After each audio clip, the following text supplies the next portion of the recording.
Shalom. Puji Tuhan, kita semua boleh hadir di tempat ini, amin. Berapa banyak yang excited dan bersuka cita untuk beribadah pada hari ini? Boleh lambaikan tangannya. Puji Tuhan. Mari saya ajak kita semua boleh bangkit berdiri. Saudara boleh kasih salam kiri kanannya. Selamat hari Minggu, selamat beribadah. Yuk sama-sama kita memuji dan menyembah Tuhan. Haleluya. Bapa, ini setiap kami anak-anak-Mu Tuhan, kami datang untuk beribadah kepadamu ya Tuhan. Kami rindu membawa segenap ucapan syukur kami. Dan kami boleh beribadah dengan segenap hati kami. Penuh dengan sukacita yang daripadamu ya Bapa. Berkati ibadah pada hari ini. Berlimpah dengan hadirat-Mu yang memberi kekuatan, penghiburan, dan perlindungan buat setiap kami. Terima kasih ya Bapa. Tak lupa kami berdoa ya Bapa buat bangsa dan negeri kami Indonesia. Tangan-Mu ya Bapa menopang, menjaga, memelihara, menaungi negeri kami Indonesia dengan berkat yang daripada Tuhan. Bahkan berkat yang terutama, keselamatan revival terjadi atas negeri kami Indonesia. Setiap jiwa, setiap kota, setiap pulau akan mengalami lawatan-lawatan Tuhan yang dahsyat. Akan banyak orang datang mencari wajah-Mu dan mereka menemukan keselamatan di dalam Tuhan Yesus. Berkati Tuhan, negeri kami hari-hari ini membutuhkan Engkau ya Tuhan. Sangat membutuhkan tangan-Mu yang berkuasa untuk menopang pemerintahan yang ada atas Presiden Prabowo dan wakilnya Pak Gibran beserta jajaran menteri kabinet dari pusat sampai dengan daerah. Biar kiranya kebenaran Tuhan ditegakkan atas negeri kami Indonesia. Ada kejujuran yang daripadamu ya Tuhan, sehingga menghadirkan kemakmuran, keadilan atas seluruh rakyat Indonesia. Engkau turut campur tangan ya Tuhan atas perekonomian negeri kami Indonesia boleh bangkit di dalam nama Tuhan Yesus. Terima kasih Tuhan. Kami juga berdoa membawa Gembala Sidang kami Pak Niko dan Gembala CK7 Dr. Yanto. Bapak Engkau memberkati kedua pemimpin kami yang sudah Engkau tempatkan untuk membawa setiap kami menjadi anak-anak rohani yang semakin dibentuk serupa dan segambar dengan Engkau ya Tuhan Yesus. Berkati kesehatan Pak Niko juga Dr. Yanto dan seluruh keluarga besarnya aman dalam perlindungan Tuhan. Tak luka kami berdoa juga ya Tuhan untuk generasi-generasi muda, generasi Yeremia yang ada di bangsa dan negeri kami Indonesia. Bangsa ini Tuhan kami perkatakan, setiap anak-anak muda di seluruh penjuru negeri ini, Engkau milik kepunyaan Tuhan, Engkau milik kepunyaan Tuhan, Engkau milik kepunyaan Tuhan. Engkau akan datang ke dalam tangan Tuhan Yesus dan Engkau akan dipakai oleh Tuhan untuk menjangkau jiwa-jiwa. Berkati anak-anak muda kami di negeri ini ya Tuhan. Terima kasih ya Bapa. Kami buka ibadah kami ini hanya di dalam nama Tuhan Yesus Kristus. Haleluya.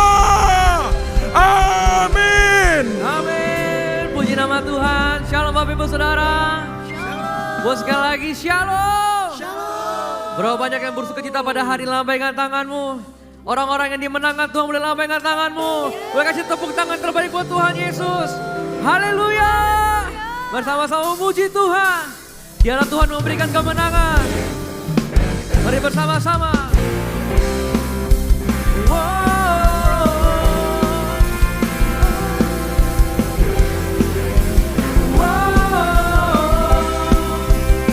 Mari sama-sama.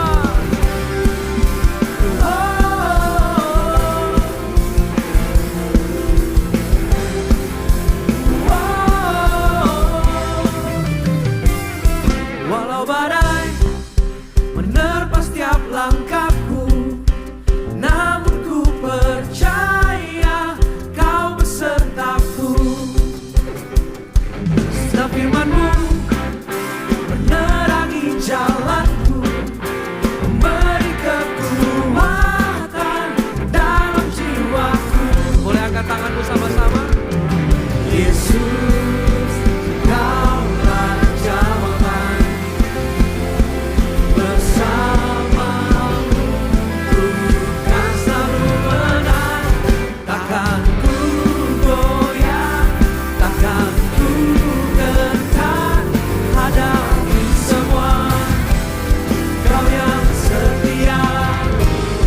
Dalam segala kelemahanku, bukan melihat kuasa-Mu nyata di dalam hidupku.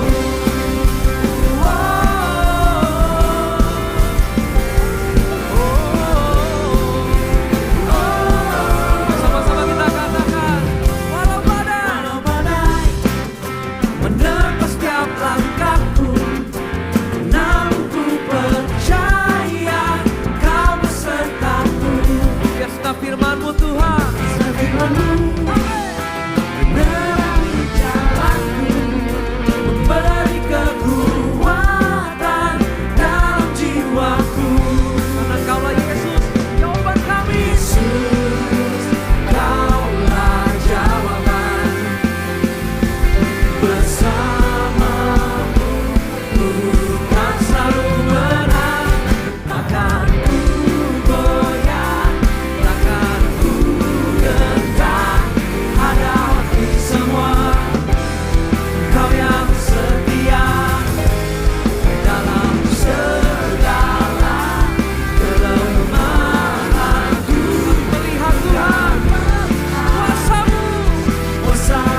sorakan, ku sorakan kemenangan. Ada dalamku, ada dalammu. Ini iman deklarasi kami Tuhan. Ku saksikan kemenangan. Ada dalamku, ada dalamku.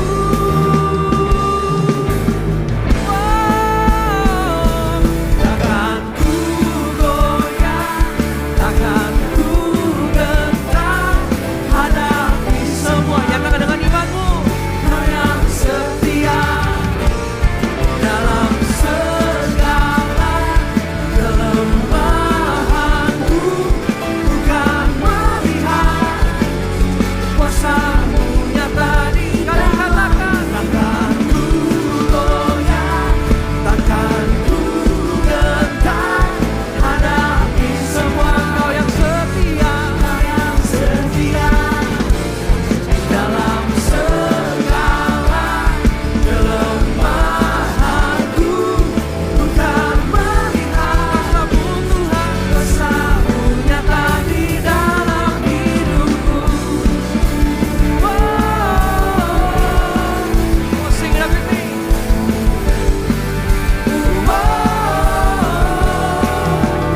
Yang percaya kasih tepuk tangan terbaik buat Tuhan. Suara-suara yang luar biasa. Haleluya. Saya percaya orang yang menerima kemenangan tidak malu-malu untuk bersorak bagi Tuhan. Sekali lagi kau siap dengan tepuk tangan sama-sama bagi Tuhan. Come on, come on, clap your hands, come on. Up, up, up.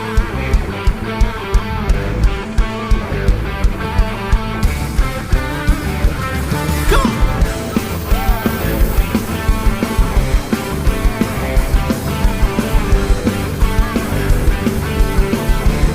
Mari bersama-sama katakan, come on. Angkatlah tinggi panjinya dan sorakanlah kemenangannya, kemenangannya. Belenggulah dipatahkan, kutuk dan mautlah dikalahkan, telah dikalahkan. Mari bersama-sama katakan. Oleh darah-Mu yang bebaskanku. Come on, Joe. Kaulah raja yang hebat, kebangkitanku di dalamku, di dalamku. Yeah. Tiada takut dan gentar, kemenanganku bersamamu, bersamamu.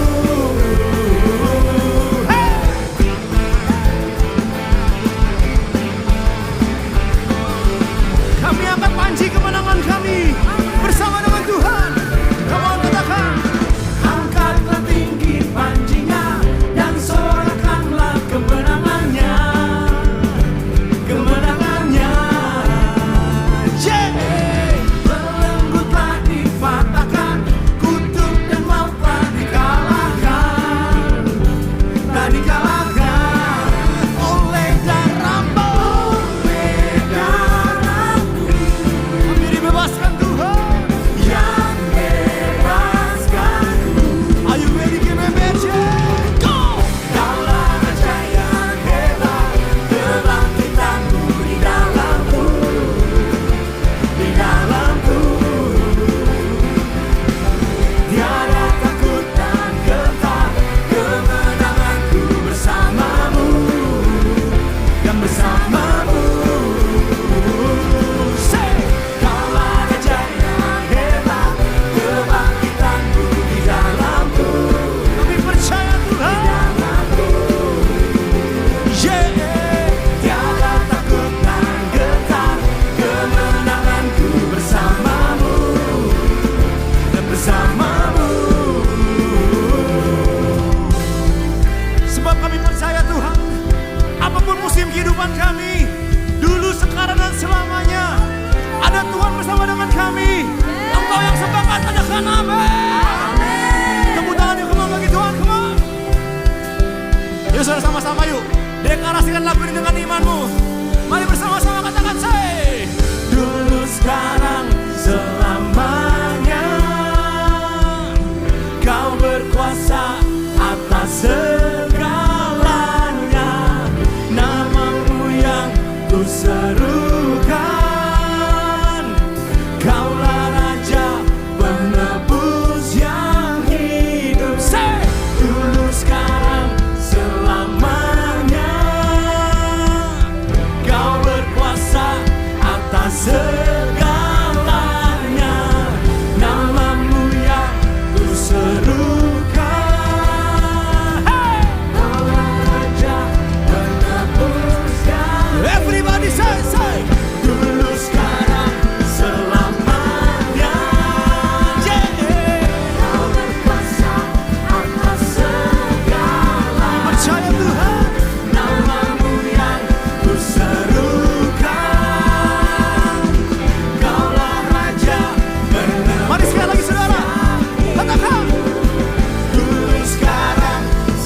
kami tahu dan kami percaya Engkau sanggup melakukan segala sesuatu dan tidak ada rencanamu yang gagal dalam setiap kehidupan kami Tuhan. Dan kami percaya kami menerima kemenangan bukan karena kami hebat, tapi karena Tuhan hebat dalam setiap kehidupan kami Tuhan. Kami ucap syukur Tuhan, di dalam nama Tuhan Yesus, Engkau yang percaya, Engkau yang sepakat, Engkau yang siap menerima kemenangan. Mari bersama-sama katakan, Amin. Amin. Saya berikan tepuk tangan sorak-sorak tepuk bagi Tuhan saudara. Puji Tuhan. Silakan duduk kembali saudara. Haleluya. Boleh katakan, mantap. Baik, puji Tuhan saudara, di kesempatan hari ini dengan sukacita kami menyambut bagi saudara yang baru pertama kali hadir beribadah di Ibadah Raya 2 GBPRJ. Kalau ada saudara boleh angkat tanganmu. Apakah ada yang baru pertama kali hadir? Boleh angkat tangannya. Oke, puji Tuhan semuanya jemaat setia tempat ini. Jangan lupa saudara untuk mengajak rekan-rekan saudara yang belum memiliki gereja lokal untuk bersama-sama bertumbuh dalam GBPRJ. Baik, kita akan memberikan persembahan. Mari persiapkan persembahan bagi Tuhan. Saudara yang memerlukan amplop bisa angkat tangannya. Teman-teman pengerja akan membantu saudara. Saudara juga dapat memberikan persembahan dengan cara men-scan kris yang ada di depan layar atau depan kursi. Pastikan penerima adalah kolektor GBPRJ.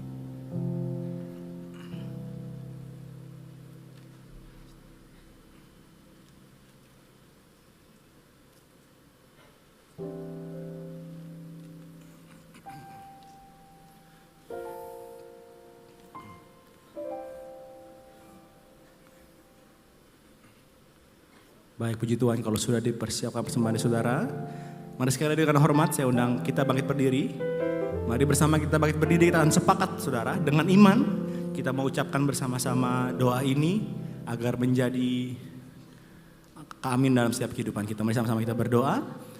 Bapak, kami ucap syukur untuk semua berkat-Mu Tuhan di setiap kami. Kami membawa persembahan sebagai wujud syukur kami. Kami percaya dengan iman, kami menerima kesehatan, keluarga, bisnis, pekerjaan, dan keluhan terbaik. Ini adalah waktu memberikan persembahan di dalam nama Tuhan Yesus. Mari yang sepakat sama-sama kita katakan, amin. Selamat memberikan persembahan, terus memberkati kita semua. Silakan duduk kembali, multimedia kami persilakan.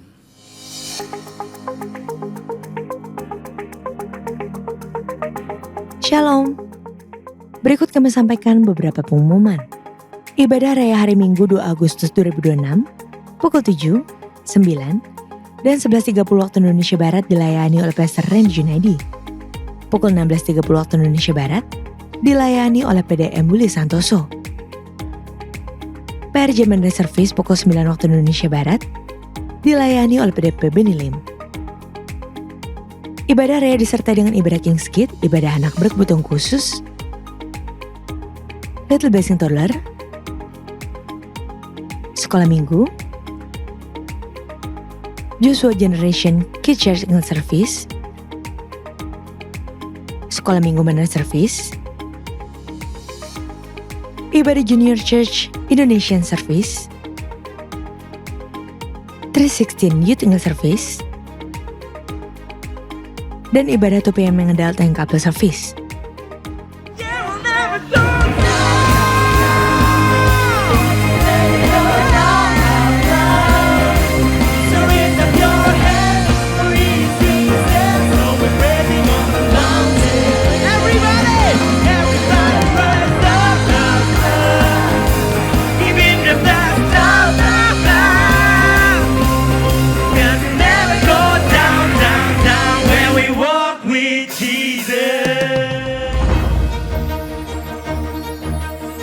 Hadirilah 9 tahun Anniversary Cancer Ministry. Miracle Still Happen. Sabtu 15 Agustus 2026, pukul 10.30 waktu Indonesia Barat. Bersama Ibu Linda Gumelar, Ketua YKPI, Ibu Julia Suharsono, dan Evangelis Indri Pardede. Bertempat di Integrity Convention Center, Safir Room, Mall MGK, lantai 9, Kemayoran, Jakarta Pusat.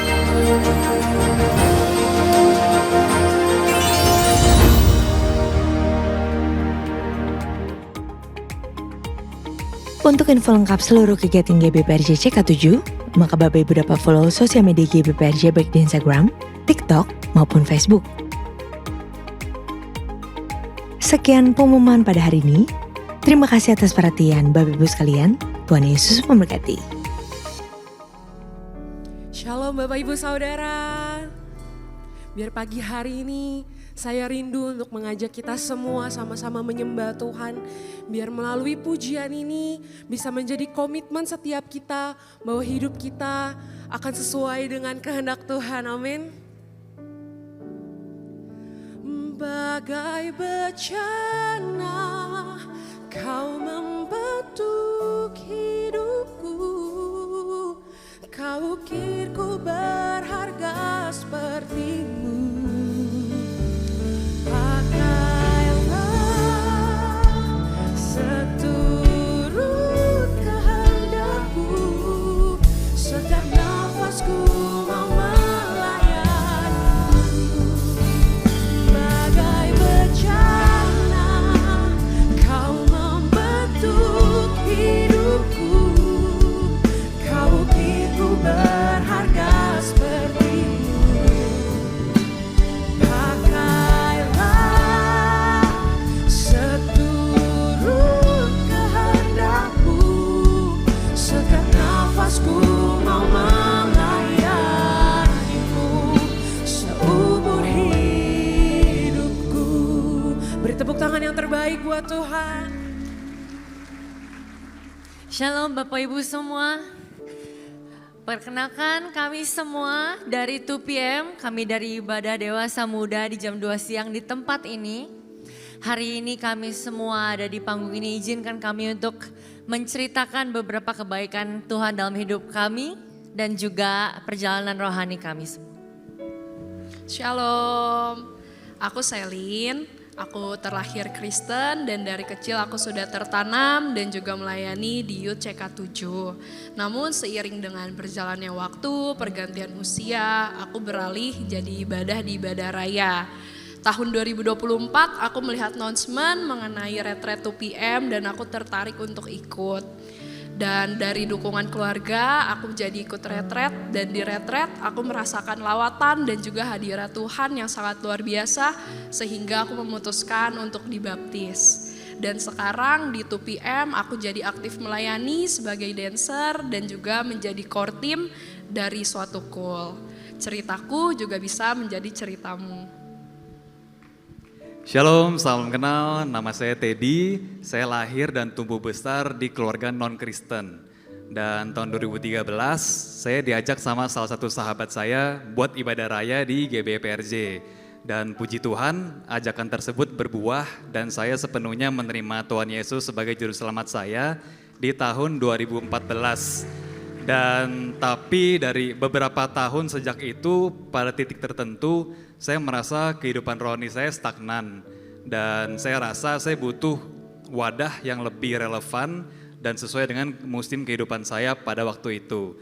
Oleh karena itu saya waktu itu memutuskan buat bergabung dengan komunitas 2PM dan singkat cerita ya di tahun 2024 saya ikut retretnya 2PM atau namanya Presence 24. Dan dari sana saya aktif tertanam di Komsel 2PM dan saya aktif melayani sampai hari ini. Dan ya ceritaku bisa jadi cerita kamu juga. Shalom, nama aku Hani. Aku lahir di keluarga Kristen dan sejak kecil aku aktif di gereja dan juga melayani di Youth CK7 pada saat aku masih sekolah. Tapi seiring berjalannya waktu, semakin beranjak dewasa, aku pun mulai tenggelam dalam berbagai kesibukan hidup dan aku pun mulai perlahan meninggalkan komunitas dan pelayanan. Di tahun 2024 ada seorang teman yang mengajak aku untuk join komunitas dewasa muda di 2PM. Aku ikut retret untuk pertama kalinya dan itulah yang menjadi titik balik kehidupanku. Dan lewat 2PM aku pun banyak menemukan teman-teman yang mengalami musim kehidupan yang sama. Dan aku pun mulai kembali aktif melayani Tuhan sebagai dancer. Puji Tuhan, keberanian untuk mengambil langkah menuju komunitas yang baru menjadi awal di mana Tuhan dapat memulihkan dan mengubahkan hidupku. Ceritaku juga bisa menjadi cerita kamu. Shalom semua, perkenalkan nama saya Henry. 4 tahun yang lalu saya pulang ke Indonesia setelah saya merantau di Jerman. Dan saya meninggalkan sebuah komunitas yang sangat erat di sana, yaitu GBI Berlin. Saat saya kembali, saya merasa kosong dan tidak ada wadah di sini, tidak ada komunitas bagi saya. Jadi saya merasa kesepian, saya kehilangan support system, dan saya pun merasa hilang. Puji Tuhan, seorang mentor dan kakak rohani saya yang kita semua juga kenal, yaitu Pastor Randy Junaidi, waktu itu mengajak saya untuk beribadah di sini, ke 2PM. Saya awalnya ragu karena saya tinggal di BSD, dan bagi saya itu merupakan sebuah perjalanan yang panjang ke sini. Tapi saya membuat langkah untuk beribadah di sini setiap minggu, dan puji Tuhan saya bisa kembali menemukan komunitas itu di 2PM ini, di mana saya bisa tertanam dalam cool dan juga saya bisa melayani. Cerita saya bisa jadi cerita Anda juga. Shalom, saya Sandra. Saya lahir dari keluarga non-Kristen dan puji Tuhan kami sekeluarga sudah menerima Tuhan Yesus saat saya masih kecil, dan dari saat itu saya aktif bergereja, beribadah, berkomunitas sampai saya kuliah dan kembali ke Jakarta saat pandemi, dan saat itu terpaksa untuk ibadah online. Tapi saya malah mulai nyaman dengan kepasifan rohani saya, bahkan setelah selesai pandemi pun saya masih pasif, tidak lagi melayani dan tidak lagi datang ke gereja. Tapi karena kasih karunia Tuhan, 2 tahun lalu mama saya ngedukung saya untuk ikut retret Presence 24, seperti presentasi seperti hari ini, mama tahu dari presentasi itu. Dan puji Tuhan di retret tersebut saya dipulihkan, saya mengalami hal yang sudah lama tidak saya rasakan, yaitu hadirat Tuhan. Dan puji Tuhan sekarang saya bisa kembali lagi melayani dan bisa tertanam di komunitas 2PM berkat mentor-mentor 2PM. Ini cerita saya, itu juga bisa menjadi cerita kamu. Bapak Ibu teman-teman, mungkin satu benang merah yang bisa diambil dari semua cerita teman-teman di sini ya. Sebenarnya aku kenal mereka dari sebelum mereka join Presence, tiba-tiba mereka join Presence, mereka bergabung di 2PM dan pertumbuhan rohaninya begitu pesat. Sekarang ada yang jadi WL, ada yang jadi stage manager, ada yang jadi dancer, ada yang jadi core team dari Cool gitu. Aku pun sangat bersyukur mereka ada tertanam di 2PM. Tapi sebenarnya satu benang merah yang bisa diambil adalah mereka itu mengambil keputusan, mereka mendesain bahwa mungkin aku gak kenal siapa-siapa di komunitas baru ini, tapi aku mau. Aku tahu ada sesuatu yang lebih, aku tahu there's something more for me, something more that I need. Dan aku mau mengambil keputusan itu untuk bergabung di tempat baru, untuk mengikuti event yang baru. Dan juga ada dorongan dan dukungan dari orang tua dan keluarga mereka yang mensupport, ayo ikut retret, ayo mama bayarin, ayo om support. Jadi aku mau mengencourage Bapak Ibu, teman-teman semua di sini. Kebetulan kami akan ada retret lagi di tahun ini, tanggal 28 sampai 30 Agustus di Bogor. Registrasinya ditutup tanggal 9. Jadi untuk Bapak Ibu, untuk teman-teman yang mau mendaftar, mau ikut, boleh di scan QR di sini, boleh juga nanti kami akan ada tim di luar yang akan flyering. Jadi kalau mau tanya-tanya dulu boleh. Tapi sekali lagi I really encourage Bapak Ibu kalau punya kerabat, saudara, anak yang bisa didukung, disupport untuk ikut retret. Mungkin ini langkah yang akan mengubah hidup mereka untuk ke depannya. Sekali lagi terima kasih, Tuhan Yesus memberkati.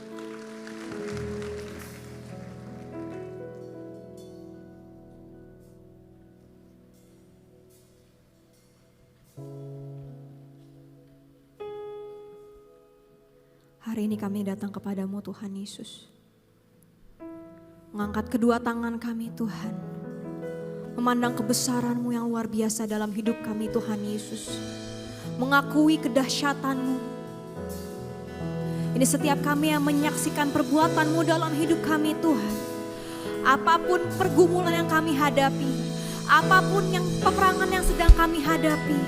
Satu nama yang mampu membangkitkan iman kami, satu nama yang mampu membawa kami kepada kemenangan, yaitu hanya Tuhan Yesus. Ini setiap kami Tuhan Yesus. Ini setiap kami datang dengan iman yang begitu besar. Kami datang dengan iman yang begitu besar Tuhan. Kami datang dengan rasa percaya yang begitu besar Tuhan. Mengakui kedahsyatan-Mu, mengakui kedaulatan-Mu, bahkan mengakui kuasa-Mu atas hidup kami. Terima kasih ya Tuhan Yesus. I'm gonna see a victory, I'm gonna see a victory, for the battle belongs to you, Lord. I'm gonna see a victory, I'm gonna see a victory, for the battle belongs to you, Lord. I'm gonna see a victory, I'm gonna see a victory, for the battle belongs to you, Lord. I'm gonna see a victory, I'm gonna see a victory, for the battle belongs to you, Lord. Oh Jesus, nama yang berkuasa Yesus Tuhan.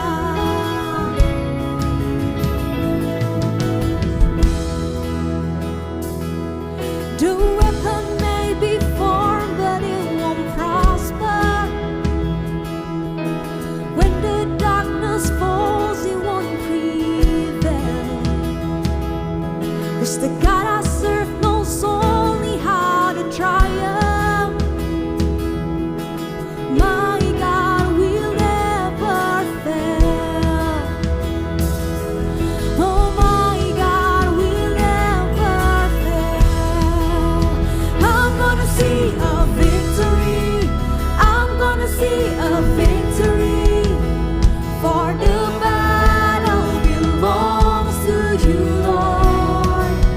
I'm gonna see a victory, I'm gonna see a victory, for the battle belongs to you, Lord.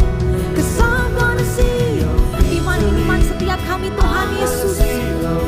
Ada kemenangan di depan kami Tuhan.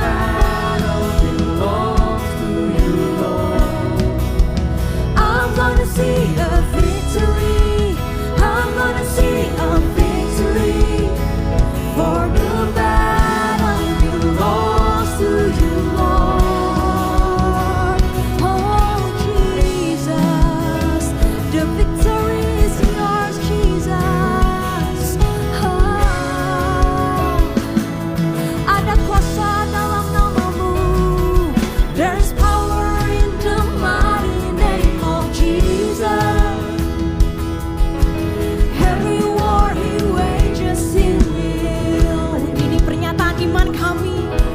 I'm not backing down from any giant.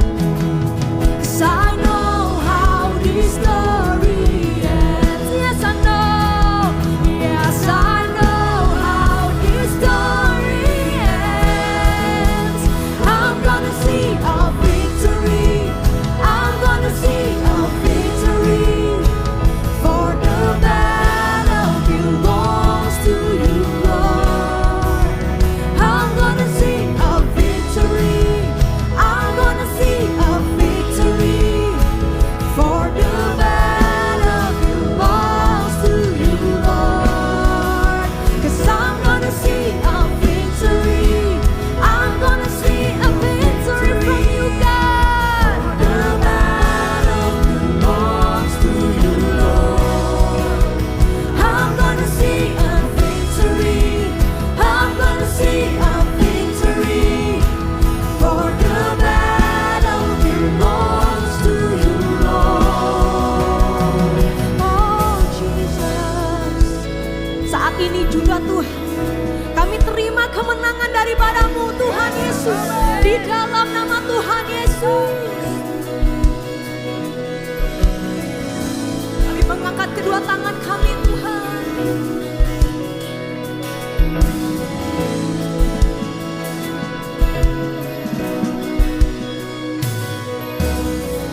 You take what the enemy meant for evil, and you turn it for good.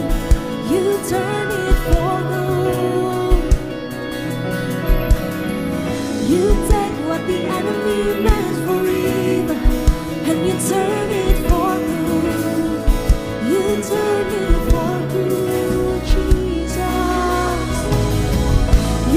take what the enemy meant for evil and you turn it for good.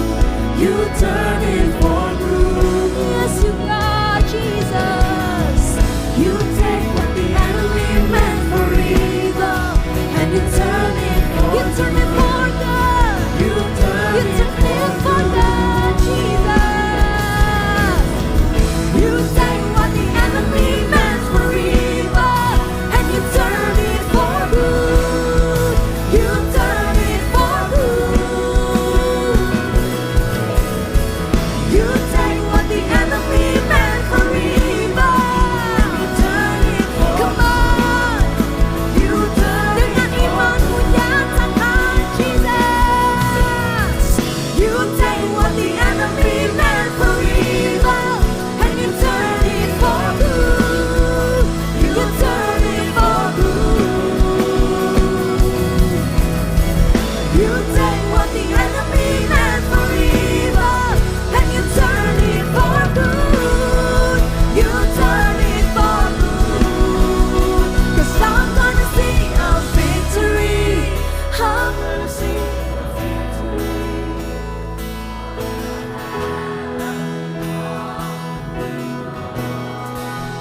I'm gonna see a victory. For the battle belongs to you, Lord. I'm gonna see a victory. I'm gonna see a victory. For the battle belongs to you, Lord. I'm gonna see a victory. I'm gonna see a victory. For the battle belongs to you, Lord. You take what the enemy meant for evil and you turn it for good. You turn it for good. You turn it for good, Jesus. You take what the enemy meant for evil and you turn it for good. You turn it for good. You take what the enemy meant for evil and you turn it for good. You turn it for good. You turn it for good.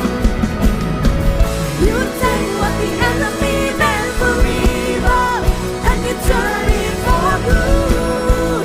You turn it for good. Oh Jesus, Tuhan Yesus. Ya Rama ya Rama ya Shaka ya Rama ya Taka ya Rama. Ya Rama ya Shaka ya Rama ya Taka ya Rama. Ya Rama ya Shaka ya Rama ya Rama ya Rama ya Se. Ya Rama ya Rama ya Shaka ya Rama ya Rama ya Taka ya Rama. Kami sembah kami terima kemenangan daripada-Mu, daripada. Ya Rama ya Rama ya Shaka ya Rama ya Taka ya Rama. Ya Rama ya Rama ya Shaka ya Rama. Ya Rama ya Rama ya Rama ya Se. Ya Rama ya Rama ya Shaka ya Rama ya Rama. Ya Rama ya Shaka ya Rama ya pada saat kami mengangkat tangan kami Tuhan, biar ini menjadi tanda pengakuan iman kami Tuhan. Biar ini menjadi pengakuan iman kami Tuhan Yesus.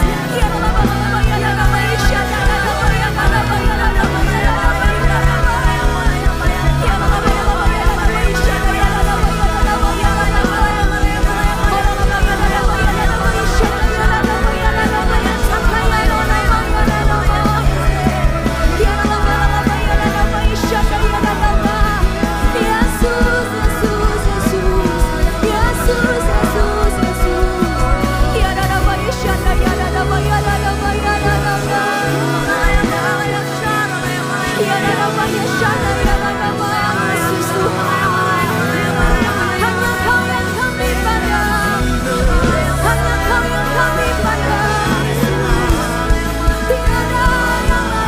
Yesus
di dalam namamu, nama Yesus.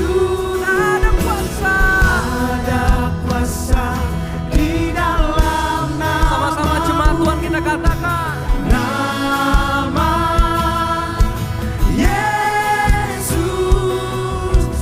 ada kuasa di dalam nama. Kuasa dalam nama. Nama Yesus, ada kuasa di dalam nama. Pernyataan iman kami Tuhan pada hari ini.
Katakan, ada kuasa dalam percaya. Ini pernyataan iman kami Tuhan. Aku disembuhkan, aku dipulihkan.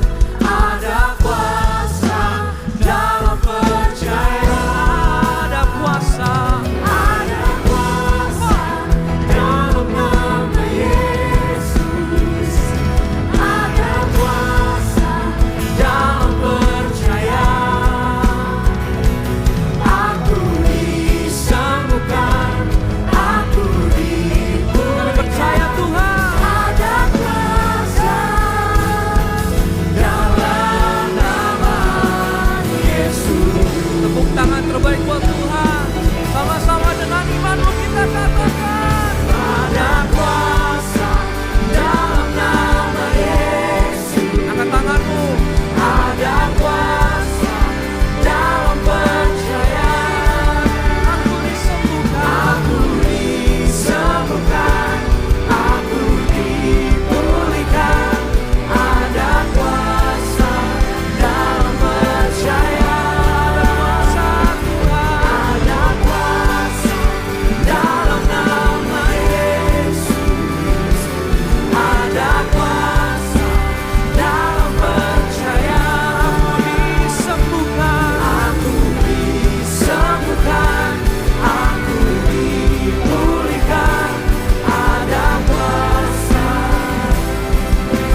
dengan segenap hati kami Tuhan, kami percaya ada kuasa di dalam nama Yesus.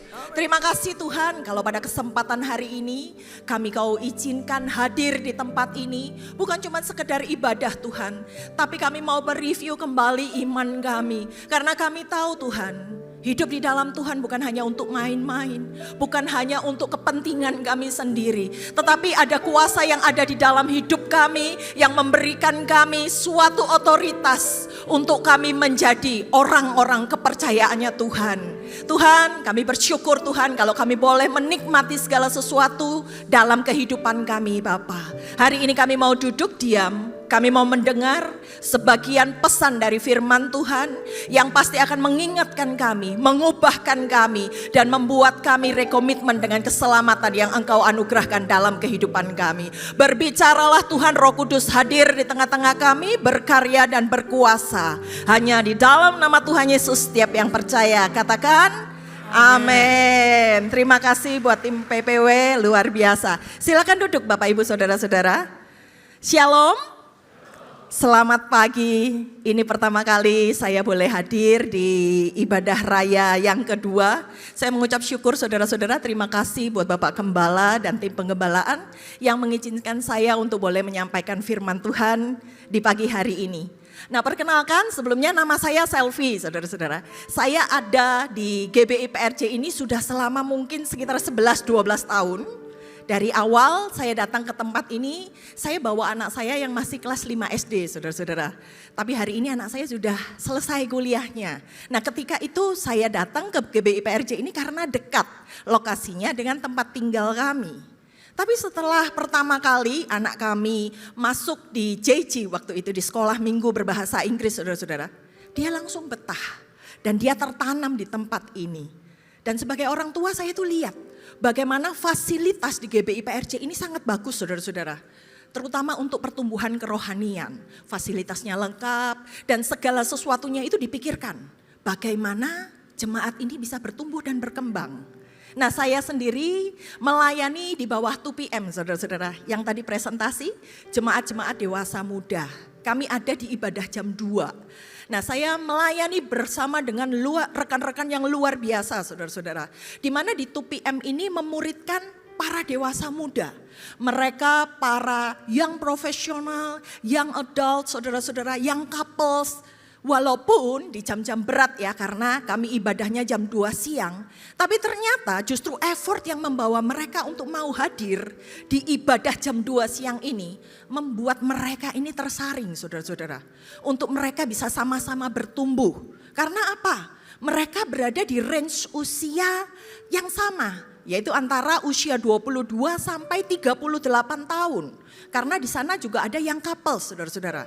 Mereka mengalami fase kehidupan yang dijalani seumuran dan bersama. Fase apa aja? Mereka kuliah, mereka mulai kerja di awal karir. Lalu mulai hubungan percintaan saudara-saudara. Sampai bagaimana mereka itu mempersiapkan pernikahan. Jadi bareng-bareng dan menjalani kehidupan keluarga baru. Nah di sini kami itu tumbuh bersama saudara-saudara. Dan banyak sekali yang saya saksikan bahwa mereka itu bukan cuma sekedar datang sebagai jemaat. Tapi mereka bertumbuh, dimulai dengan pertobatan, pengalaman ketemu sama Tuhan. Lalu membawa mereka cinta akan Tuhan dan akhirnya mereka terlibat dalam pelayanan. Saya sudah 5 kali saudara-saudara ikut dalam retret di 2PM ini, baik retret pengerja maupun retret untuk umum, untuk dewasa muda. Dan saya sekeluarga sangat-sangat diberkati.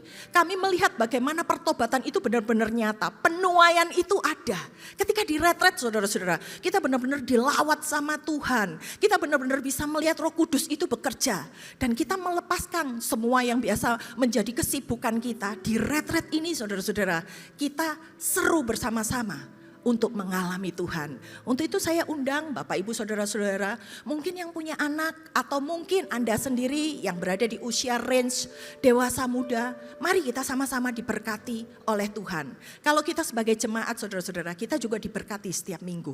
Tapi di retret berkatnya beda saudara-saudara, karena kita benar-benar intimasi sama Tuhan.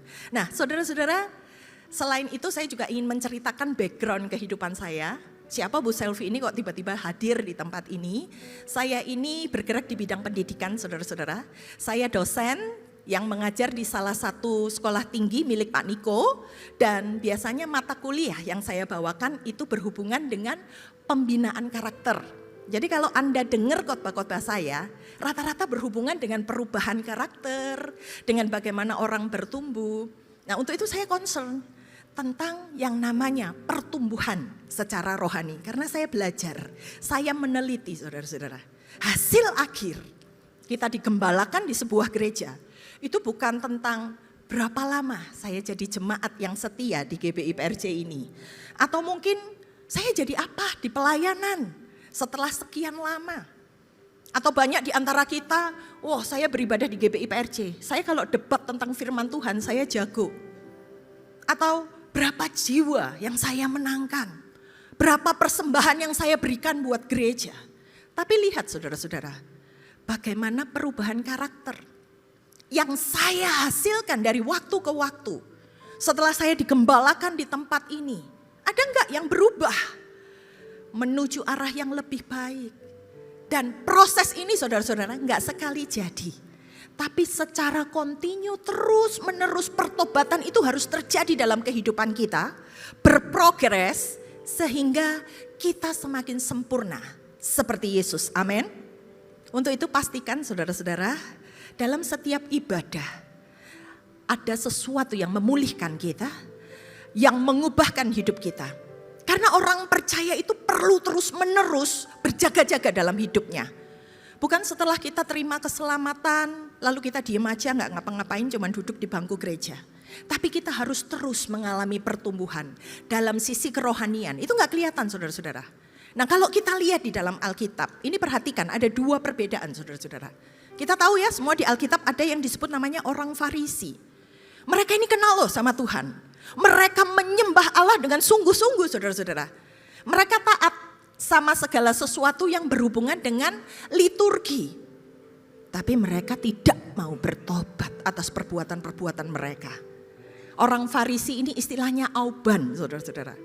Mereka itu merasa diri paling benar, sombong secara rohani. Sehingga mereka ini bukan tidak bisa bertobat, tapi mereka enggak mau untuk bertobat secara terus-menerus. Nah di Alkitab itu ada versi lain yang Yesus ajarkan. Siapa yang Yesus selamatkan? Mereka, orang-orang berdosa. Kenapa? Karena orang-orang berdosa ini mau bertobat saudara-saudara. Mereka itu mau terus belajar ketika Yesus mengajar, mereka mau mendengar. Dan mereka mau hidup mereka itu disempurnakan. Nah sebenarnya pertobatan ini apa sih? Catat dan bawa pulang saudara-saudara. Pertobatan itu adalah sebuah perubahan mulai dari pikiran, hati, dan arah hidupmu secara total. Dan itu terjadi terus menerus. Dan pertobatan ini menjadi prasyarat untuk kita bisa masuk kerajaan surga saudara-saudara. Ini bukan proses yang sekali jalan and then finish. Harus continue sampai kita pulang ke rumah Bapa di surga. So selagi kita masih ada di bumi, ini kesempatan untuk kita bisa disempurnakan melalui apa? Pertobatan. Untuk itu saya bawa sebuah tema yang akan saya sampaikan buat kita semua. Yaitu di dalam Matius 4 ayat 17. Tema ini saudara-saudara yang dibawa oleh Yesus di sepanjang pelayanannya. Nah mari kita ikuti bersama-sama. Tema yang saya ambil judulnya repent atau bertobat. Nah di ayat ini dikatakan saudara-saudara. Sejak waktu itulah Yesus memberitakan. Bertobatlah sebab kerajaan sorga sudah dekat. Di awal Yesus mau start mulai pelayanan, di sini tema itu digaungkan oleh Yesus. Bertobatlah. Nah minggu kemarin saudara-saudara, saya melayani seorang anak perempuan. Dia ini datang dengan sebuah pengaduan dari orang yang berbaik hati menampung anak perempuan ini di rumahnya. Karena pada waktu itu dia nggak punya tempat tinggal. Dia punya kakak satu tapi juga bermasalah saudara-saudara. Maka anak perempuan ini diterima di keluarga yang menampung anak ini. Tapi berserang berapa lama tuh saudara-saudara, masalah itu mulai datang. Karena anak ini ternyata nggak sepolos wajahnya. Kalau saya lihat anaknya lugu saudara-saudara, tapi ternyata nggak sepolos itu. Banyak masalah yang ditimbulkan oleh anak perempuan ini. Beberapa kali istri orang datang, lapor, marah-marah. Karena ternyata anak ini bermain api dengan suami orang saudara-saudara. Lalu di situ saya tanya sama anak perempuan ini, kamu itu percaya Tuhan gak sih? Iya percaya Bu. Lalu kenapa kamu melakukan hal-hal tersebut? Jawabannya apa saudara-saudara? Kepengen aja. Nyebelin gak saudara-saudara? Dia percaya Yesus, tapi dia jatuh bangun ke dalam dosa karena kepengen. Mungkin kita bisa ketawa saudara-saudara. Tapi saya mau katakan, dosa itu membawa hidup kita terpisah dari Allah. Nah seberapa banyak hal-hal sederhana seperti ini yang sering kita lakukan. Tapi kita nggak sadar saudara-saudara. Berulang kali kita jatuh ke dalam dosa. Istilahnya tomat. Habis tobat terus kumat. Hidup ini terlalu berharga saudara-saudara. Jangan mengkhianati anugerah keselamatan yang sudah kita terima. Dengan terus jatuh bangun di dalam dosa. Karena firman Tuhan sudah mengingatkan. Waktunya akan tiba buat kita. Nah, saya akan membawa sebuah pesan yang ingin disampaikan di dalam Alkitab ini oleh orang kaya versus Lazarus, saudara-saudara. Nah, kira-kira apa pesan yang ingin disampaikan oleh orang kaya ini buat saya dan saudara? Saya ambil dari kisah Lukas 16 ayat 19 sampai 25. Nah, perhatikan dengan baik saudara-saudara. Ini tentang sebuah perumpamaan yang diceritakan oleh Yesus. Yesus cerita tentang sesuatu hal ini saudara-saudara. Kita baca dalam ayat yang ke-19 sampai 21 dulu. Nah di sini dikatakan, ada seorang kaya yang selalu berpakaian jubah ungu dan kain halus. Perhatikan, pakaian jubah ungu dan kain halus ini adalah pakaian yang cuma bisa dipakai oleh orang-orang kaya saudara-saudara. Dan dikatakan, setiap hari ia bersukaria dalam kemewahan. Wah hidupnya itu enak banget saudara-saudara. Kalau orang Chinese bilang istilahnya bisa tiong-tiongan. Menghambur-hamburkan uang dengan bebas. Lalu selanjutnya dikatakan ada seorang pengemis bernama Lazarus. Badannya penuh dengan borok. Kalau tadi orang kaya itu bajunya indah. Yang menutupi badan Lazarus itu borok saudara-saudara. Itu mengingatkan buat kita hidupnya mengenaskan. Lalu kemudian Lazarus ini berbaring di dekat pintu orang kaya itu. Dia cuma di bawah, dia berbaring di sana. Dan ingin menghilangkan laparnya. Artinya apa? Dia mau makan aja gak bisa saudara-saudara. Dengan apa yang jatuh dari meja orang kaya itu. Efeknya anjing-anjing itu datang. Bukannya dapat makan. Tapi justru anjing-anjing itu menjilat boroknya. Hidupnya itu sangat menderita orang miskin ini saudara-saudara. Nah kita perhatikan perbandingannya. Siapa orang kaya itu? Gak disebut namanya saudara-saudara. No name, gak ada namanya. Walaupun dia ini statusnya sangat membanggakan. Mungkin Anda di tempat ini juga kepengen punya status orang kaya ini. Banyak yang bangga dengan status ini, yang kepengen menyandang status ini. Apa yang dilakukan oleh orang kaya ini? Dia hanya bersukaria dalam kemewahan. Itu yang dilakukan setiap hari. Nah yang didapat dia apa? Dia punya status sebagai orang kaya. Dia sangat dihormati, dia sangat dihargai orang-orang. Sehingga boleh dikatakan kondisinya itu tiap hari dia menikmati segala sesuatu dengan berlimpah. Sementara Lazarus siapa? Dia punya nama saudara-saudara. Kalau dalam bahasa Ibraninya disebut Eleazar. Yang artinya Tuhan menolong. Tapi statusnya pengemis. Apa yang dilakukan oleh Lazarus? Dia cuma mengemis di depan pintu gerbang. Yang dia dapat dengan status pengemisnya ini apa? Dia gak dipandang saudara-saudara. Bahkan dikatakan sangat direndahkan Lazarus ini. Dan kondisinya setiap hari dia cuma menantikan makan dari remah-remah yang jatuh di meja orang kaya tersebut. Nah pertanyaannya saudara-saudara, sebenarnya mereka berdua ini kenal nggak sih sama Allah? Kenal saudara-saudara, mereka kenal dengan Allah dan mereka dikenal oleh Allah. Tapi kenapa kok kehidupan mereka berbeda penampakannya? Yang membuat berbeda itu apa? Ini saudara-saudara, kita semua mengenal yang namanya anugerah Tuhan, amin. Nah kedua orang ini juga menerima anugerah dari Tuhan tersebut. Tapi kenapa kok hidup si pengemis ini, Lazarus ini susah? Nah mungkin kita juga bertanya, Bu sama Bu, saya juga hari ini bertanya-tanya. Kenapa saya ikut Tuhan tapi hidup saya kok gini-gini amat ya Bu ya? Tapi saya mau katakan hari ini saudara-saudara, mungkin itu penderitaan, kemalangan atau sakit penyakit yang hari ini ada dalam hidup kita. Sekalipun ada anugerah Tuhan, mungkin kita sering kali kita itu mengeluh dengan hal-hal seperti ini saudara-saudara. Nah mari kita lihat sebenarnya Tuhan itu maunya apa. Ada dua macam anugerah dalam kehidupan kita. Yang pertama disebut dengan common grace, yaitu hal-hal yang umum yang kita nikmati sebagai orang percaya. Apa itu? Kita bisa bernafas setiap hari, kita bisa menikmati keindahan dunia, punya akal budi untuk membedakan mana yang baik dan mana yang gak baik. Kita sehat, kita dalam perlindungan Tuhan. Itu yang disebut anugerah secara umum, common grace saudara-saudara.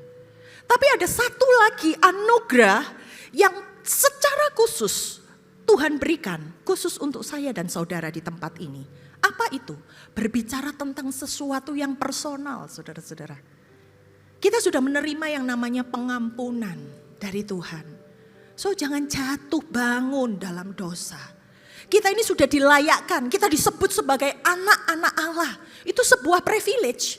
So hiduplah dengan style anak-anak kerajaan Allah. Nah kita ini diterima oleh Tuhan sebagai apa? Sebagai murid Kristus. Siapa di sini yang gak mau jadi murid Kristus? Nah murid Kristus itu harus gimana? Never stop learning. Yang namanya murid harus terus belajar untuk menghidupi ini saudara-saudara, special grace ini. Supaya kita ini diperkenan sebagai murid-murid Kristus, bukan cuman follower, tapi kita spesial. Kita itu berharga di hadapan Tuhan. Nah, dalam special grace ini ada hal-hal yang harus kita kerjakan saudara-saudara. Di mana di situ kita perlu diubah melalui pertobatan kita. Sehingga gak terus-terusan jatuh bangun dan enak-enakan di dalam dosa. Kita dibentuk dengan style kingdom of God. Dan terus menerus kita mau belajar untuk disempurnakan. So jangan stop sampai aku sudah diampunin sama Tuhan. Tapi hidup di dalam anugerah Tuhan ini saudara-saudara. Bukan stop di yang penting aku Tuhan. Yang penting aku nyaman, yang penting aku sehat, yang penting aku diberkati. Ini sama seperti orang kaya itu. Dia cuma mau tahu, hidupku nyaman, aku dihormati, aku punya banyak kekayaan. Nah, apa yang dihasilkan dari hidup orang kaya ini saudara-saudara? Yang pertama, kepuasan diri. Karena dia sudah mencapai apa yang dia mau. Dia bisa happy setiap hari. Dia bilang, yang penting pikiranku tenang. Karena apa? Aku aman kalau hartaku banyak. Seberapa banyak orang-orang yang memegang hal ini saudara-saudara. Dan kebahagiaan yang dialami oleh orang kaya ini hanya berpusat pada me, myself, and I. Pada dirinya sendiri. Apa yang bisa aku nikmati dari anugerah Tuhan. Saudara-saudara, kita diberi anugerah itu bukan untuk kita nikmati sendiri.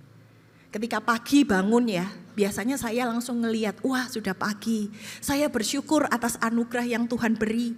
Saya bisa bangun ngelihat matahari terbit, saya berdiri di atas dua kaki saya bisa melihat dengan jelas. Itu anugerah saudara-saudara.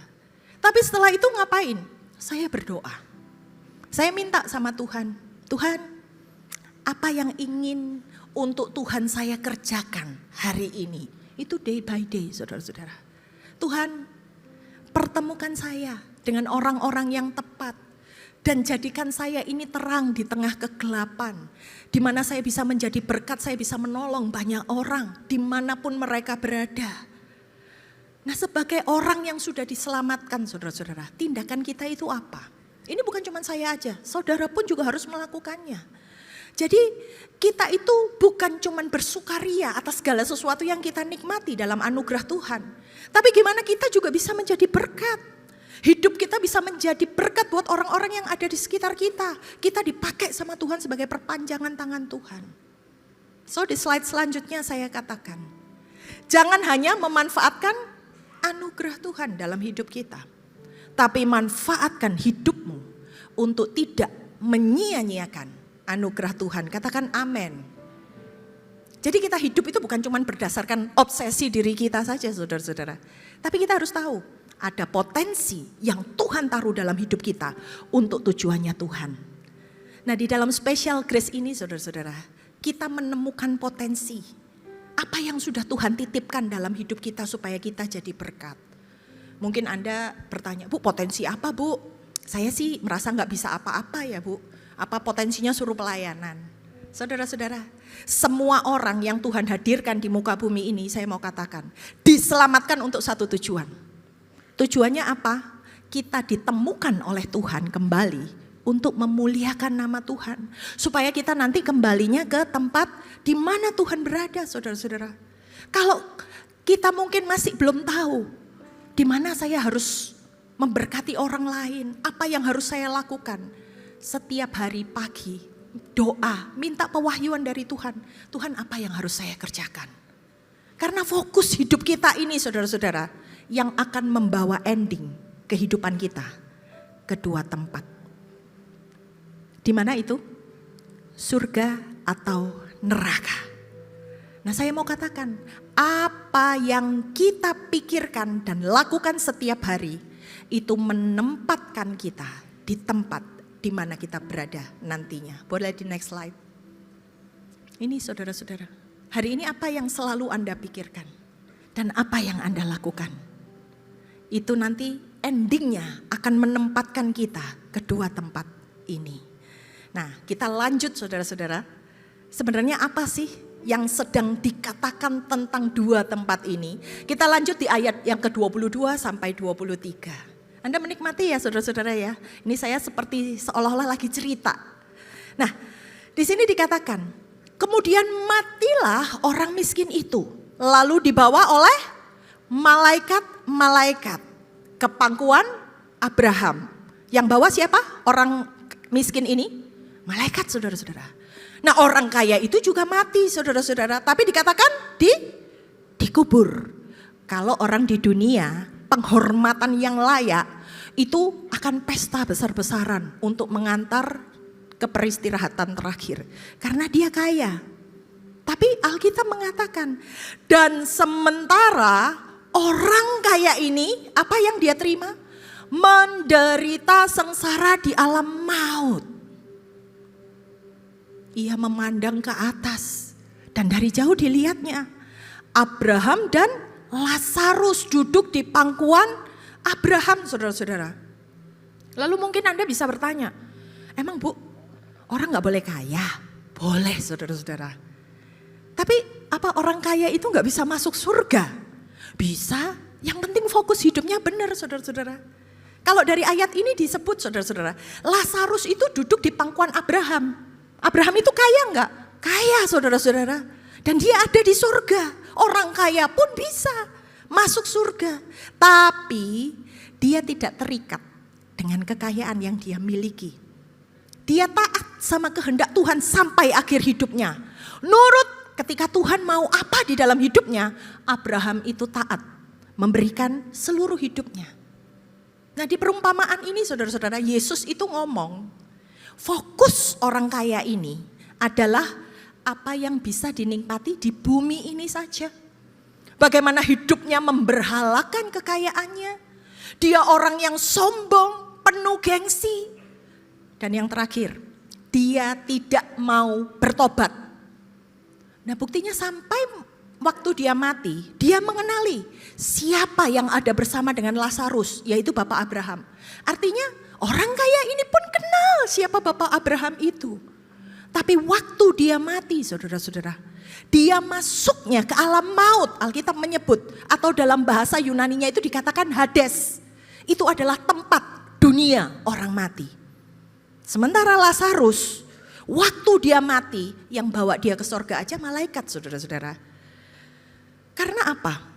Dalam segala penderitaannya, Lazarus ini tetap percaya kepada Allah. Walaupun dia menderita, saudara-saudara, mulut Lazarus ini gak menghujat Tuhan. Tapi dia tidak berhenti mengasihi Tuhan sampai akhir hidupnya. Catat itu saudara-saudara.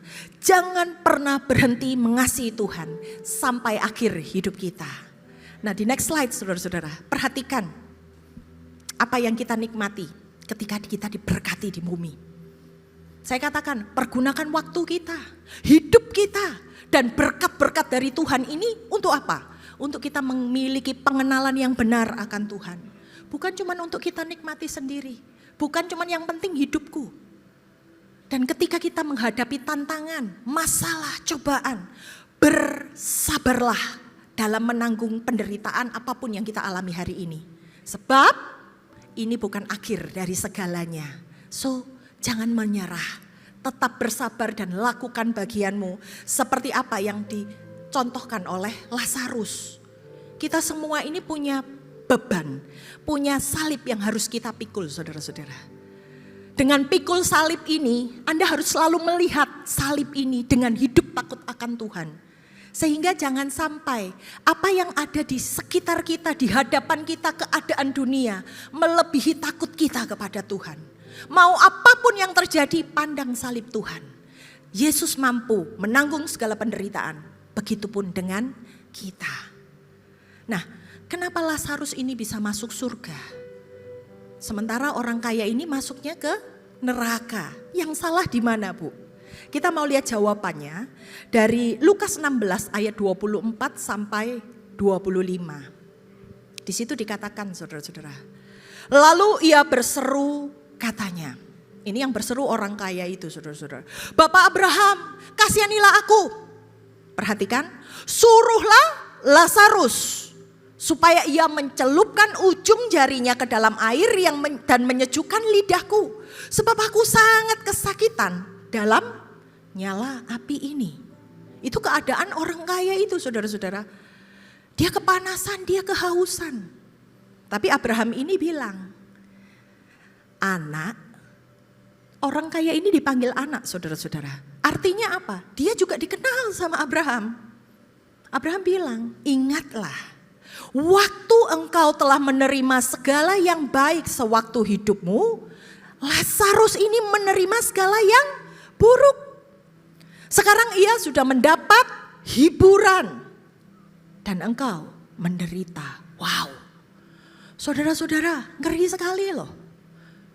Itu sebuah perbedaan bumi dan langit. Ketika orang kaya ini ada di bumi, dia hidupnya enak-enakan. Tapi di kemudian hari dia menderita. Berbeda dengan Lazarus, mungkin sama dengan kita. Hari ini kita menderita. Tapi ini bukan akhir dari segalanya saudara-saudara. Ketika kita kuat menghadapi penderitaan ini dan kita sabar sampai kita menang. Kita akan berbahagia bersama dengan Bapa di surga. Kita akan mendapat hiburan. Nah boleh di next slide saudara-saudara. Saya mau katakan, bukan tentang apa yang dilakukan oleh orang kaya ini sehingga dia masuk neraka. Tapi perhatikan saudara-saudara, apa yang tidak dia lakukan sehingga membawa kehidupan orang ini ke neraka. Jadi kita nggak penasaran apa sih yang bisa dinikmati kok dia bisa sampai masuk di neraka.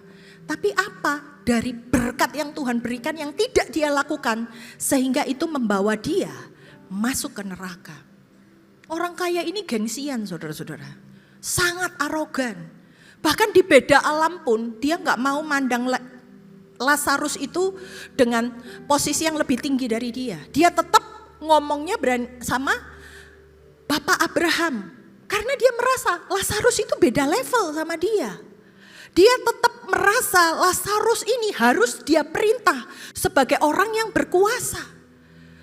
Dia perintah Bapak Abraham supaya menyuruh Lazarus turun ke bumi untuk memperingatkan setiap saudara-saudaranya supaya bertobat.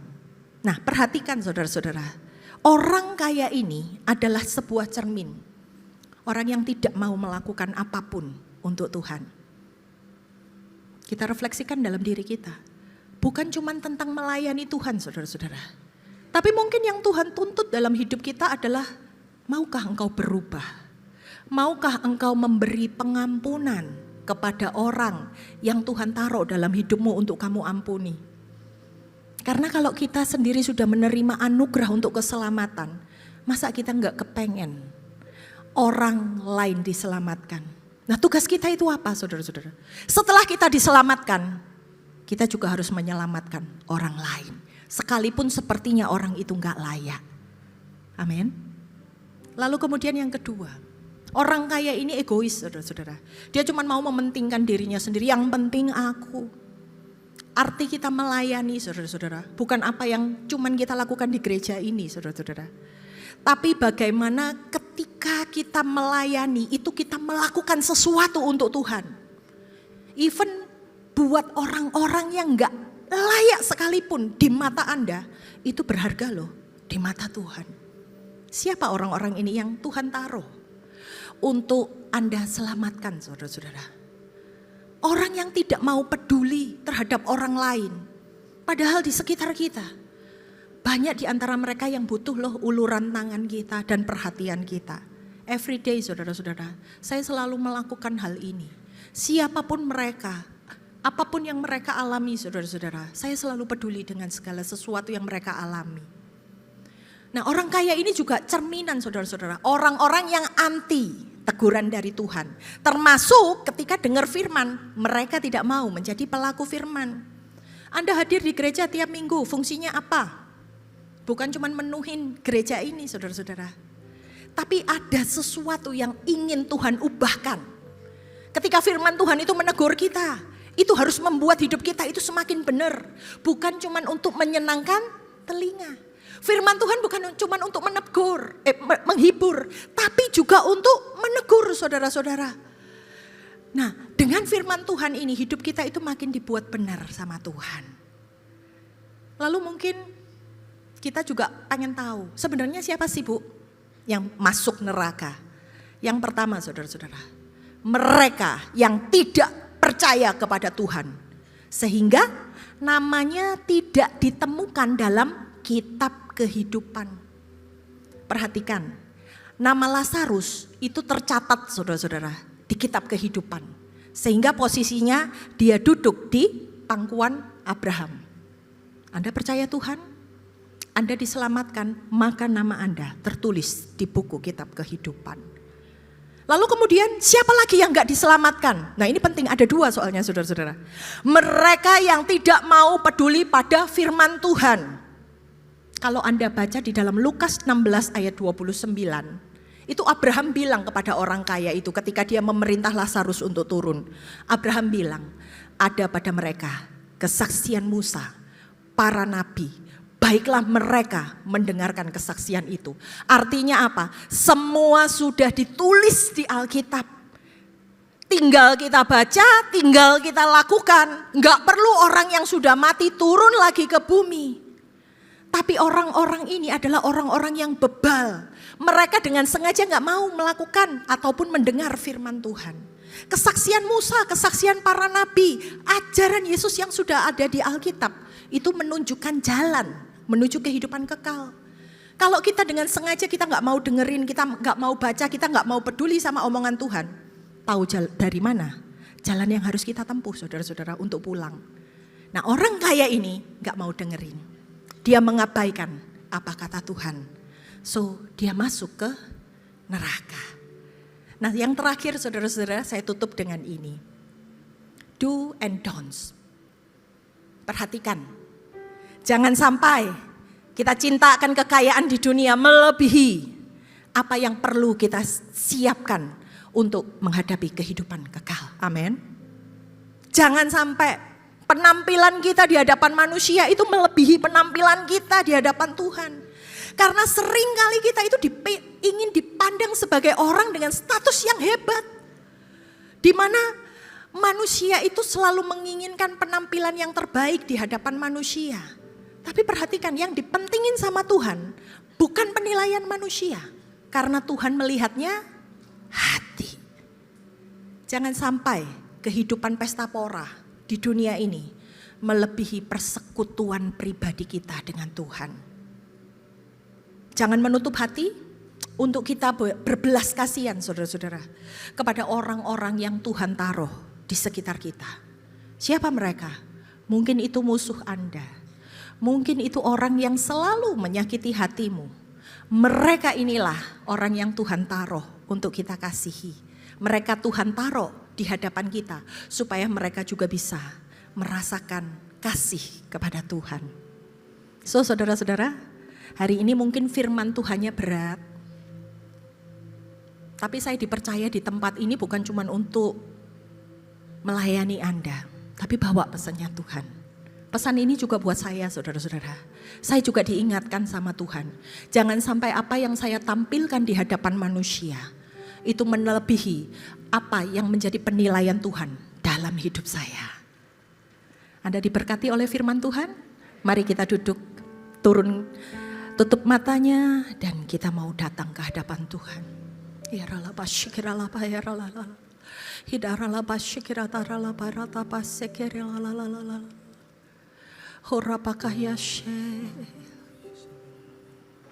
Dari firman Tuhan ini, mari kita merenung apa-apa saja mungkin yang kita cintai, melebihi cinta kita sama Tuhan.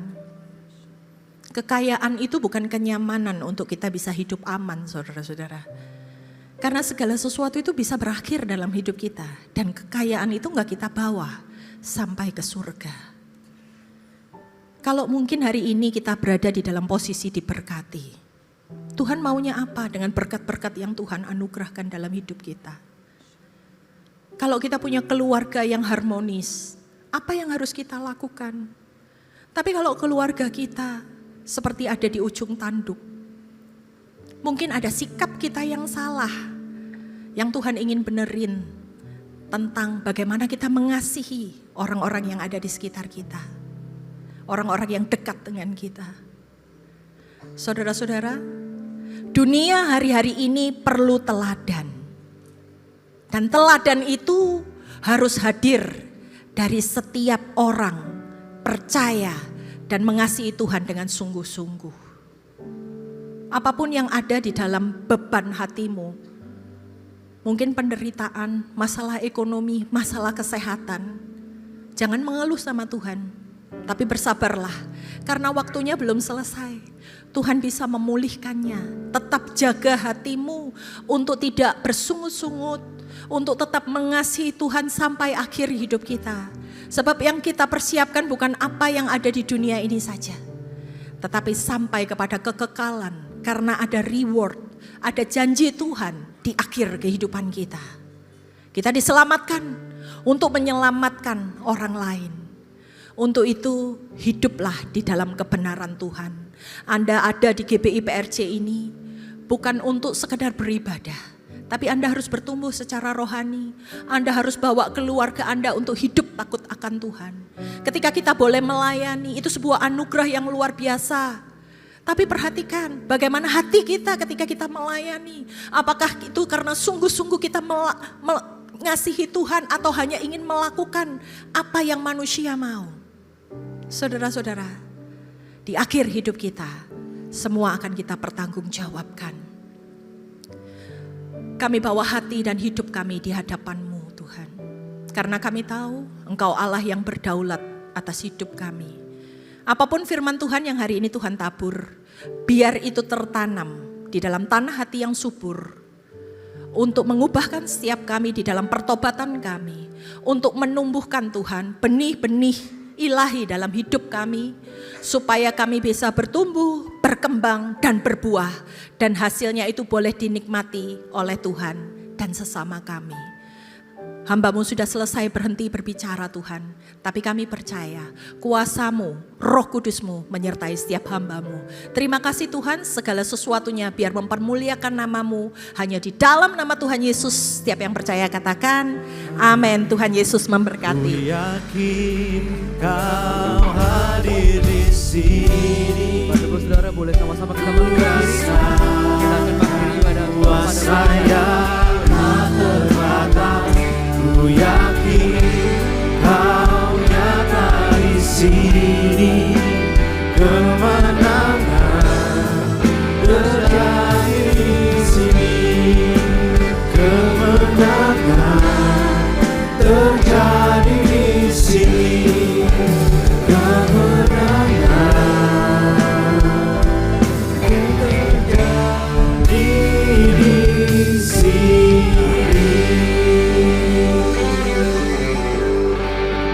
Terima kasih Tuhan untuk hari ini Tuhan.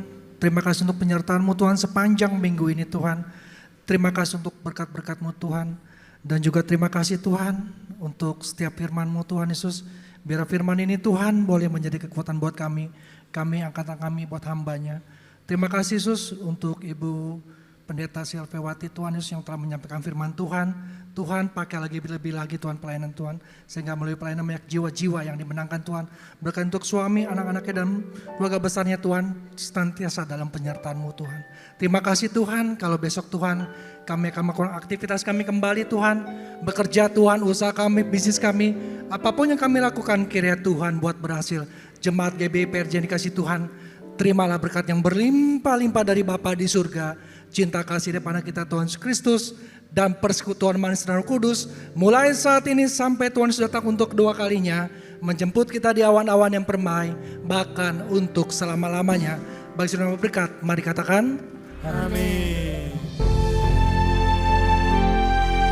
Mari jemaat yang dikasihi Tuhan, kita akan bersama-sama memperkatakan apa yang dimaksud dengan Pentakosta ketiga dan Mazmur 91.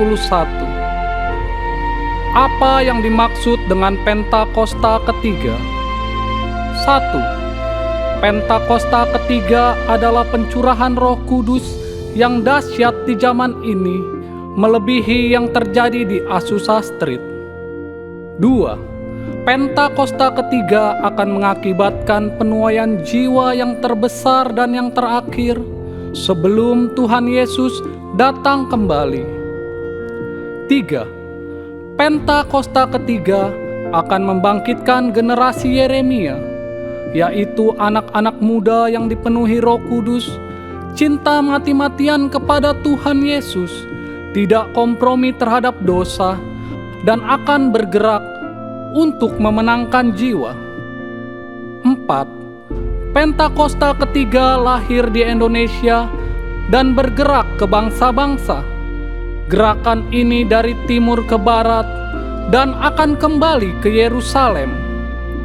5. Pentakosta ketiga akan memberikan kuasa untuk menyelesaikan amanat agung dan setelah itu Tuhan Yesus akan datang kembali. Dan mari bersama kita sepakat dan percaya mendeklarasikan firman Tuhan yang tertulis dalam Mazmur 91. Dalam lindungan Allah, orang yang duduk dalam lindungan yang maha tinggi dan bermalam dalam naungan yang maha kuasa akan berkata kepada Tuhan, tempat perlindunganku dan kubu pertahananku, Allahku yang kupercayai. Sungguh, Dialah yang akan melepaskan engkau dari jerat penangkap burung, dari penyakit sampar yang busuk. Dengan kepaknya Ia akan menudungi engkau, di bawah sayapnya engkau akan berlindung. Kesetiaannya ialah perisai dan pagar tembok. Engkau tak usah takut terhadap kedahsyatan malam, terhadap panah yang terbang di waktu siang, terhadap penyakit sampar yang berjalan di dalam gelap, terhadap penyakit menular yang mengamuk di waktu petang. Walau 1000 orang rebah di sisimu dan 10.000 di sebelah kananmu, tetapi itu tidak akan menimpamu. Engkau hanya menontonnya dengan matamu sendiri dan melihat pembalasan terhadap orang-orang fasik. Sebab Tuhan ialah tempat perlindunganmu, yang maha tinggi telah kau buat tempat perteduhanmu. Malapetaka tidak akan menimpa kamu, dan tulah tidak akan mendekat kepada kemahmu.